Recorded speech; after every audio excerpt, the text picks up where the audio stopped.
আসসালামু আলাইকুম, আমি সুমি আক্তার। ভাই কি কথা বলবো, পাশের ফ্ল্যাটে ঝগড়া হইতেছে, ঝগড়ার আওয়াজগুলো আসবে যে সেই জন্য আমি কথা বলতে পারতেছি না।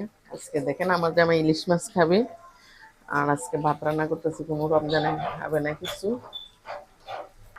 তা আমি ইলিশ মাছ আর শুকনা মরিচ ফ্রাই করবো, আর ইলিশ মাছ দিয়ে আজকে ভাত খাবো, আর আমার জামাই দিয়ে হালিম বানাইছি, এই হালিম খাবো। এই আসসালামু আলাইকুম। সবাই যে যেখান থেকে আমার ভিডিওটা দেখবেন মনোযোগ সহ দেখবেন। আমার কলেজের ভাই বোনগুলো, আমার এক ভাইয়া আমাকে ইলিশ মাছ দিছিল, ওই ভাইয়ারে অনেক অনেক ধন্যবাদ। আজকে রমজানের দিন ইলিশ মাছ বের করছি, আমার যে আমার ইলিশ মাছ খাবে। আর এই যে শুকনা মরিচ ডালছি আর ভাত রান্না করতেছি, আজকে ইফতারি এগুলো হবে। আমি হালি বানাইছি, বাটার রান্না বানাইছি, আর ইলিশ মাছ দিয়ে গরম গরম ভাত খাবে। আর আমি পোয়া মাছ কতগুলো বের করছি, ওগুলো বাজি করবো, এরকম শুকনা বাজি। তো যে যেখানে আমার ভিডিওটা দেখবেন মনোযোগ সহ দেখবেন।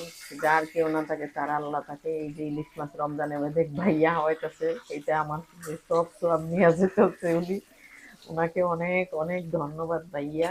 আপনি যে ইলিশ মাছ আমাদের জন্য পাঠাইছেন নোয়াখালী থেকে, এটার জন্য আপনাকে অনেক অনেক ধন্যবাদ। লাভ ইউ ভাইয়া। আর আমার কলিজার যতগুলো ভাই বোন আছেন সবাই রমজান মাস একজনের লেগে একজন দোয়া করবেন, আমার জন্য আপনি দোয়া করবেন, আপনার জন্য আমি দোয়া করব। রমজানে রোজা রাখিয়া আর সবাই একজনের প্রতি একজন ভালোবাসা, হিংসা নিন্দা বুইলা অহংকার বুইলা সবাই একজনের প্রতি একজন ভালোবাসা দিবেন। সবার প্রতি সবার ভালোবাসা থাকতে হবে। যাক, আপনারা আমাকে যারা যারা ভালোবাসেন, না ছাড়াও আমাকে হিংসা করেন না ভাই, আমার পাশে থাকেন। আমি কাউকে হিংসা করি না, আমি সবাইকে ভালোবাসি, আর সবাই আমার পাশে থাকেন।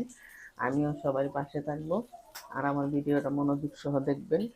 লাভ ইউ আপনাদেরকে, আমার কলেজের ভাই বোন যতজন আছেন সবাইকে। আর সবাই মনোযোগ সহ আমার ভিডিওটা দেখেন। আর ওই ভাইয়া আমাকে ইলিশ মাছ না, ওদের ওইখান থেকে অনেকগুলো পোয়া মাছ দিচ্ছে, এগুলো বলে নদীর পোয়া মাছ। আমি কল্লা ফালাই দিছি। এই আপনার ভিডিওটা মনোযোগ সহ দেখা লাইক কমেন্ট শেয়ার দিয়ে পাশে থাকেন, আর বেশি বেশি ভালোবাসা দিয়ে আমার তো ভালোবাসা নিয়ে। আসসালামু আলাইকুম।